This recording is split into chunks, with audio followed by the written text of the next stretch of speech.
రంగారెడ్డి జిల్లా ఇబ్రహీంపట్నంలో chain snatching జరిగింది. మంచాల రోడ్డులో ఆకుకూరల మార్కెట్ నుంచి బస్టాండ్ వైపు వెళ్తున్న వృద్ధురాలి మెడలో నుంచి పుస్తెలతాడు లాక్కెళ్లారు దుండగులు. పుస్తెలతాడు 3 తులాలు ఉంటుందన్నారు. ఇబ్రహీంపట్నం పోలీస్ స్టేషన్లో ఫిర్యాదు చేసింది బాధిత వృద్ధురాలు లక్షమ్మ. దుండగులు కారులో వచ్చి చోరీ చేసినట్లు తెలుస్తోంది. ఇక ఈ ఘటనపై కేసు నమోదు చేసిన పోలీసులు దర్యాప్తు చేపట్టారు. మీది ఏ ఊరు? ఎంత పొద్దుగాలు వచ్చినావు? 4:30 బస్సుతో వస్తాం. ఆడ మార్కెట్లోనే దిగి కూరలు వస్తే పట్టుకున్నాం. కొత్తిమీర పుదీనా పట్టుకున్నాం. సంచిలో పెట్టుకున్నాను.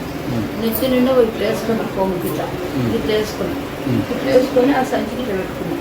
వస్తున్నాడు ఇద్దరు బస్సు వస్తుంటే ఆడ ఇండ్లు ఉన్నాయి. ఇక్కడ అక్కడ వచ్చి అక్కడ కూడా ఉంది. ఆ దమ్మంటే ఆయన దగ్గర ఆడ ఎప్పుడు కొత్తిమీర దిగుతాడు. అన్నది తీసుకెచ్చేసాడు. ఇద్దరు చేస్తారు. నేను కింద వాడు సంచి కింద వాడు ముంగలు పెట్టి పీకాడు. ఇప్పుడు వాళ్ళు బండి మీద నడుచుకుంటూ వచ్చాను. ఒక్కడేనా? ఇద్దరు లేరు? ఒక్కడే. ఎంత బంగారం? 5 తులాలు చేయించుకున్నా కానీ 4:30 ఉంది. ఇస్తుంది దానికే తాడు. వాళ్ళు ఏమైనా గుర్తుపడతావాను? అడు గుర్తుపడతావా అంటే ఇప్పుడు ఇక్కడ తీసుకొస్తాను గుర్తుపడతాను. ఇట్లాంటి అంటే ఏమి వస్తుంది జెక్కుంది.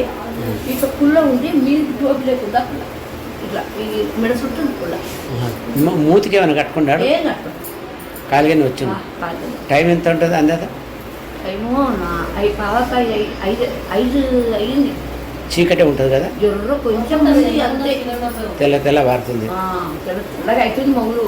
ఇదివరకు ఎవరని ఇట్లా ఏమడి ఏమైనా వెనకలు వచ్చాడు?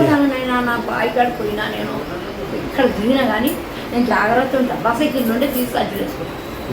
ఇప్పుడు ఏం దొరికిందమ్మా మీ దగ్గర ఉన్నది? ఇప్పుడు పుస్తలు చిన్న పుస్తే 2 గుళ్ళు ఉన్నాయా నీ దగ్గర?